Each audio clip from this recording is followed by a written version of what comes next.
ओम शांति, ओम शांति, ओम शांति। आज बाबा कह रहे हैं सदा संपन्न आत्माओं की निशानियां, जो सदा सर्व खजानों से संपन्न होगा वह सदा संतुष्ट होगा, है ना।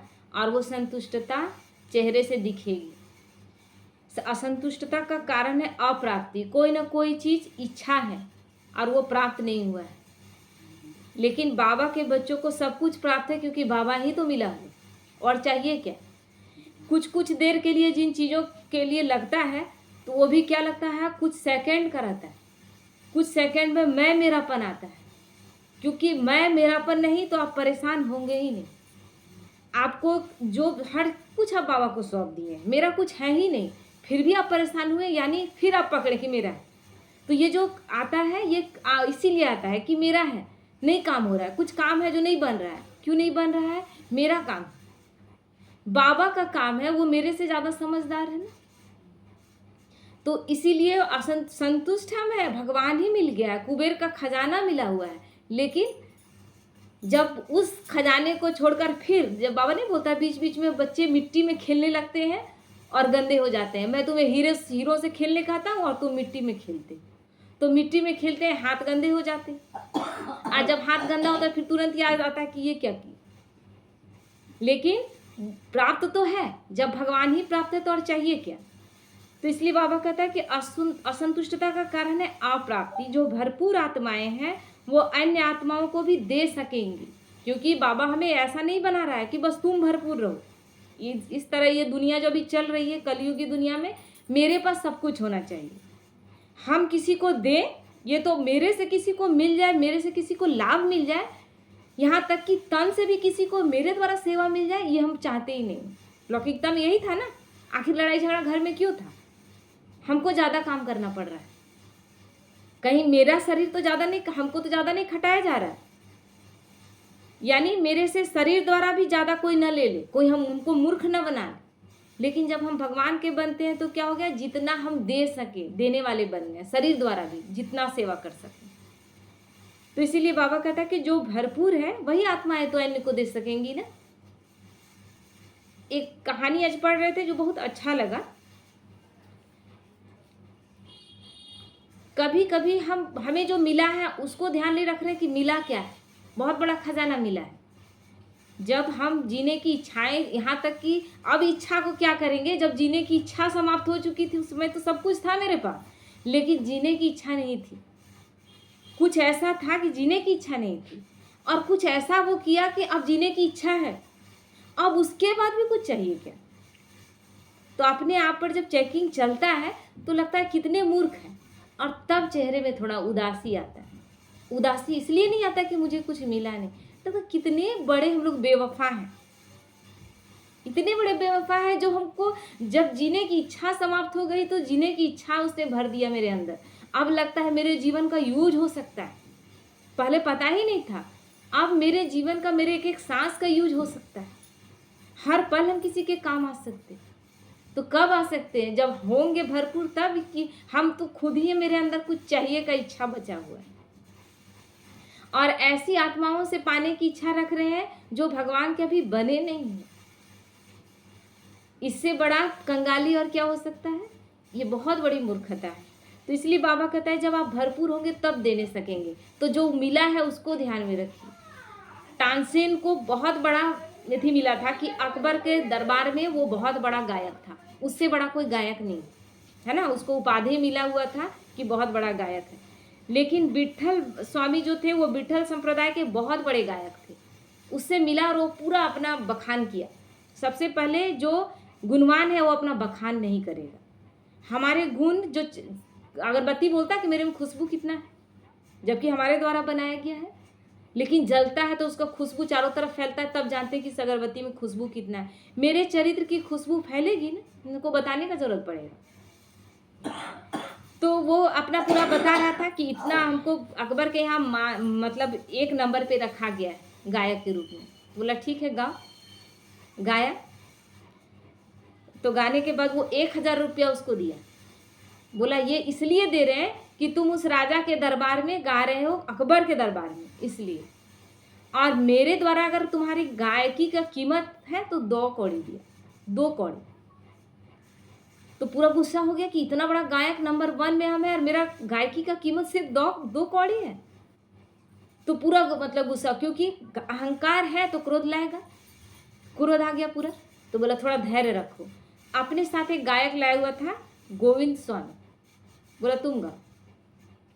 वो जब गाने लगा, क्योंकि वो गा रहा है, गुरु बोला गाने के लिए, वो गाने लगा। लेकिन जब वो गा रहा है तो उसके सामने कोई राजा नहीं, कोई मंत्री नहीं, कोई दास दासी, कुछ भी नहीं, ईश्वर सामने, हम उसके लिए गा रहे हैं।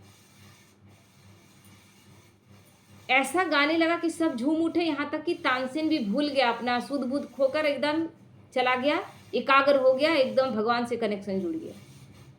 जब गाना बंद कर दिया तो अचानक इसका खुला। तो उसको बोलने का जरूरत नहीं, क्योंकि प्रत्यक्ष को प्रमाण की कोई जरूरत नहीं। तो वो माफी मांगा कि हम तो सच में 2 कौड़ी का है, अगर इसका गायकी में ये दम है तो सच में हम 2 कौड़ी का है। तो क्यों है इसे, हम ऐसा क्यों है? तो वो गुरु बोला कि ऐसा मत सोचो कि तुम 2 कौड़ी के हो, इसलिए 2 कौड़ी के हो कि तुमने अपने आप को लगभग बेच दिया अकबर के पास।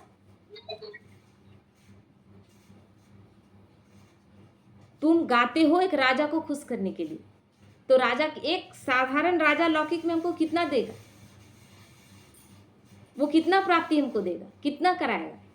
तो उस अनुसार तुम गा रहे हो। लेकिन जब ये गा रहा था तो इसके पास कोई राजा, कोई दास दासी नहीं, कोई मंत्री संतरी, कुछ नहीं, सीधा डायरेक्ट उसको। तो क्या हम उसको खुश करने के लिए कर रहे हैं? तो जब तक खुश करने के लिए कर रहे होते हैं तब हम एक्यूरेट चल रहे होते हैं। जब धीरे धीरे हम खुशी को उससे छोड़कर फिर विनाशी चीज़ों में पढ़ने लगते हैं, तब हमसे मिस्टेक होता है। तो इसलिए बाबा कहता है कि आप भरपूर कब हैं? जब उसके साथ आपका कनेक्शन है, आप उसके लिए कर रहे हैं।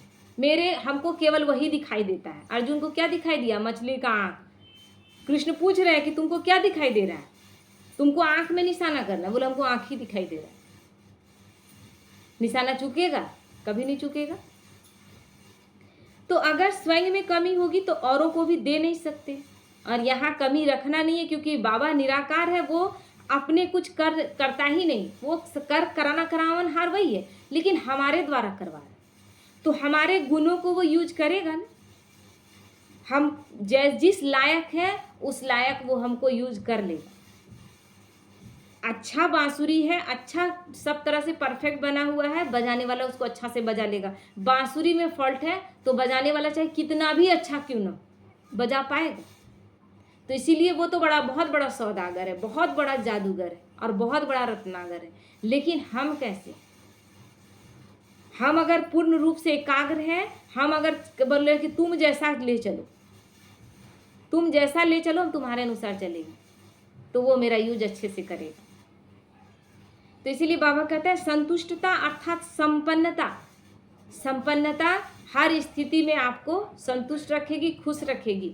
जो भी बात आ रहा है, मेरा है ही कुछ नहीं। बाबा बार बार भिखारी बनने बोल रहा है, हम बेघर टू प्रिंस बनने जा रहे हैं, हम भिखारी है पूरी तरह से। तो यहाँ भिखारी बन जाना, नहीं है कुछ मेरा, ठीक है ये काम नहीं हो रहा है, नहीं होगा। अगर तुम्हारी इच्छा नहीं होने की है तो नहीं हो, अगर होने की रहेगी तो दुनिया की कोई ताकत रोक नहीं सकती।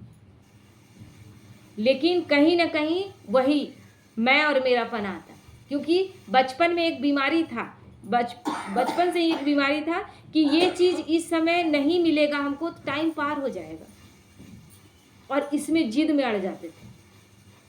और वो जिद का संस्कार क्या होता है? बहुत टाइम तक रहता है, वो बहुत चीज़ों में दिखता है। नहीं होगा तो फिर नहीं होगा, उस समय भगवान को भी भूल जाते। भगवान भी गलती कर रहा है, ये टाइम पर नहीं करा रहा है, इस टाइम में नहीं होगा तो फिर नहीं होगा। तो संतुष्टता अर्थात संपन्नता। जैसे बाप संपन्न है, इसलिए बाप की महिमा में सागर शब्द कहते हैं। इसलिए उनको सागर कहते हैं, क्योंकि सागर अथाह, जिसको आप नाप नहीं सकते, उसके पास भरपूर है। लेकिन वो हमें वो सागर ही बनाने आया है, वो हमें कुआं तालाब बनाने कभी नहीं आया। बोला वो हमें सागर ही बनाने आया है। तो बाबा कहते हैं यह संपन्नता को सिद्ध करता है। तो बाप समान मास्टर सागर बनो। नदी तो फिर भी सूख जाती है, कभी न कभी नदी भी सूख जाती है। तो इसलिए बाबा कहता है मास्टर सागर बनो, यानी कभी ख़त्म ही ना। तो बाबा हमें 84 जन्मों का भाग हमसे लिखवा रहा है। हम अगर इस समय ही नहीं लग रहा है कि हम भरपूर नहीं हैं, तो हम फिर 84 जन्म भरपूर कहाँ से रहेंगे। एक बैंक में किसी का पैसा है तो वो भी जानता है कि मेरा कितना है, कितने समय तक ये चलेगा, कितने समय तक मेरा हम मुसीबत भी आ जाए तो हम ठीक से चलेंगे। तो हम उसी बैंक का खाता भी जमा कर रहे हैं, पुण्य का खाता भी जमा कर रहे हैं। तो जिंदगी बहुत अच्छी चल रही है, तब भी हमें क्या सोचना चाहिए कि पुण्य का खाता खर्चा हो रहा है, तो हमें क्या करना है, जमा करने लग जाना है। और अगर दुख आ रहा है यानी पुण्य का खाता खत्म हो गया, फिर तो रेड लाइन है, फिर तो आपको पूरा का पूरा पुण्य का खाता जमा करते जाना है, क्योंकि हमारा खत्म हो चुका है। तो इसीलिए बाबा कहता है तो बाप समान मास्टर सागर बनो। संपन्न आत्माएं सदा खुशी में नाचती रहेगी, खुशी के सिवाय और कुछ अंदर आ ही नहीं सकता। संतुष्ट आत्माएं संपन्न होने के कारण किसी से भी तंग नहीं होगी, कोई कितना भी तंग करेगा। संतुष्टता हमें मिला कौन, जितने सारे देहधारी हैं, है ना, जितने सारे देहधारी हैं सब आत्मा आत्मा भाई भाई हैं। कोई हमें कुछ नहीं दे सकता, हमें कोई कुछ नहीं दे सकता, देने वाला केवल वो। जैसे था ना कि वो अकबर को खुश करने का कोशिश किया, अकबर कितने समय के लिए राजा है, अकबर कितने समय के लिए राजा रहा, चला गया, शरीर छोड़ दिया। लेकिन जिसके साथ हम कनेक्शन जोड़ रहे हैं वो तो सदा है, तो उसके लिए अगर हम कर रहे हैं तो हम सदा भरपूर रहेंगे। तो इसलिए बाबा कहता है तो बाप समान बनना है हमें। संबंध में भी कोई खिटखिट नहीं होगी, अगर होगी भी तो उसका असर नहीं आएगा। कोई खिटखिट होगा भी तो असर नहीं होगा। क्यों? क्योंकि मेरे साथ है कौन, जब पिता है मेरे पास परफेक्ट, भाई भाई आपस में लड़ते भी हैं, घर परिवार में देखते हैं, लेकिन एक मजबूत गार्जियन रहता है तो जैसे ही वो आता है ना तो सब मिलजुल जाता है कि नहीं वो आया है, उसके डांट के डर से क्योंकि वो तो बोलेगा कि तुम लोग आपस में क्यों लड़ रहे थे, तो उसको दिखाने के लिए, लेकिन सब एक दूसरे से मिल जाएंगे। क्यों? क्योंकि गार्जियन परफेक्ट है और उसको हमको जवाब देना है। तो खिटखिट आएगा भी तो समाप्त हो जाएगा। तो बाबा कहते हैं किसी भी प्रकार की उलझन या विघ्न खेल अनुभव होगा, क्योंकि खेल ही चल रहा है, सारा जो है ना वो केवल खेल चल रहा है। लेकिन खेल में हम अगर सोचे ना कि खेल को एंजॉय ना करके और हम उसमें उलझ जाते, फंस जाते हैं, तो महसूस होता है कि ये खेल नहीं है, पूरा हम फंसे हुए। हर चीज़ एक खेल है, और कोई भी मतलब परिस्थिति भी आता है तो खाली गौर करें कि कितने बार आ चुका है। एक ही सिचुएशन बहुत बार आता है तो उसको देखें कि पिछले बार भी पार हुआ था तो इस बार क्या पार नहीं होगा, हो ही जाएगा। क्योंकि तूफान कितने समय के लिए, कभी भी तूफान सबसे ही लोग डर जाते हैं, लेकिन तूफान कभी भी उसका एक टाइम होता है, उस टाइम तक रहेगा फिर चला जाएगा। तूफान सदा के लिए नहीं रहता। लेकिन उस तूफान में मेरी स्थिति कितनी स्टेबल थी वो मायने रखती है ना। अगर हम पहले से तैयार हैं तो तूफान मेरा कुछ नहीं बिगाड़ सकता। एक कहानी था ना, एक आदमी को मतलब नौकर चाहिए था, वहाँ अक्सर तूफान आता, तो उसका नौकर बार बार छोड़ के चला जाता था, तूफान आता तो बड़ा नुकसान होता था, खेती बाड़ी उसका बहुत था। तो नौकर को ढूंढा, नौकर बोला कि ठीक है हम रहेंगे, लेकिन हम तूफान के समय आराम से सोएंगे। सबका कट गया, जूम भी कट गया।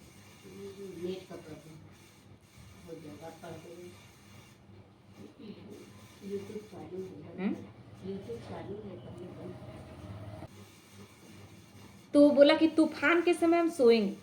तो बोला तूफान के समय तो हमको सबसे ज़्यादा ज़रूरत है। बोला नहीं, मेरा यही काम है, हमको तूफान के समय हम आराम से सोते हैं। तो बोला अभी तो हमको ज़रूरत, अभी कौन सा तूफान आया, रख लेते हैं इसको। रख लिया। उसके बाद एक दिन तूफान आया, रात में ये उठा देखा कि तूफान आया है, नौकर को जगा रहा है। तो नौकर तो बोला था कि तूफान आएगा तो हमको जगाना मत, हम सोएंगे। जगा रहा है तो उठ ही नहीं रहा है। उसके बाद हर एक चीज़ जहाँ नुकसान हो सकता था वहाँ सब जगह जाके देखा, सब जगह की ठीक करेंगे, तो देख रहा है कि सब परफेक्ट है, सब चीज़ ऐसा एक्यूरेट करके रखा गया है कि कोई भी चीज़ दिक्कत नहीं। तो अभी बाबा हमें क्या सिखा रहा है, तूफान का समय आएगा उससे पहले तैयार कर रहा है। बोल रहा है हर रिश्ते से डिटैच हो जाओ, तो लोग बोलेंगे क्यों डिटैच हो जाए, सब छोड़ दे क्या? छोड़ना तो नहीं बोल रहा है, लेकिन हर एक रिश्ता आप नहीं जान रहे कि कब कौन चला जाए, है ना? क्योंकि अभी एक सुन रहे हैं ना कि एक बहन का उसका बेटा 25 साल का बेटा चला गया। तो ज़मीन जगह की लड़ाई की वजह से वो बहन क्या करती थी, सबको श्राप देती थी कि सब मतलब कि कम उम्र में चला जाएगा, सबको श्राप देती थी, पूरे कुल खानदान को दिन रात बैठ के श्राप देती थी। अब बोलिए श्राप किस पे पड़ गया? लौट के बाबा क्या कहता है, आप जो कर रहे हैं वो लौट के आपको कई गुना होकर मिलता है। अब ऐसे कंडीशन में है आप कि आप किसी को श्राप नहीं दे सकते, क्योंकि अब दिन रात उसको रोने से फुर्सत नहीं, दौड़ दौड़ के चल जाती है, स्मशान में चल जाती है, क्योंकि स्थिति एकदम हो गया है, माइंड ठीक नहीं है। तो कब किसका क्या हो जाएगा कौन जान रहा है? तो वैसे समय के लिए बाबा हमें तैयार कर रहा है। अगर वो डिटैच नहीं कराएगा, रोते रहिए, उसको क्या पड़ा? कोई चला गया, आप साल भर 1.5 साल भी बर्बाद कर देंगे, लौट कर तो कोई नहीं आएगा। और फिर एक दिन आप थक हार कर उतना एनर्जी वेस्ट करने के बाद फिर आप ही भूलेंगे, क्योंकि 8 दिन भी नहीं बीतता है और आप भोजन शुरू कर देते हैं, क्योंकि सारा स्ट्रक्चर ऐसा बना हुआ है कि डिमांड करता है आपको खाना ही। कितना भी आप किसी से प्यार करते हैं। बचपन में एकदम छोटे थे ना, तो एक लड़की 5 साल की एक लड़की शरीर छोड़ी थी, उसकी माँ बहुत दिन रात रोते रहती थी, तो हमको लगता था वो खाती नहीं होगी। तो पूछे, उम्र अपना ही ज़्यादा नहीं था, लेकिन मन में चलता था कि खाती नहीं होगी, उसकी बेटी मर गई। तो अब पूछे एक मतलब दीदी थी, उससे पूछे कि खाती तो नहीं होगी, कई दिन हो गया था।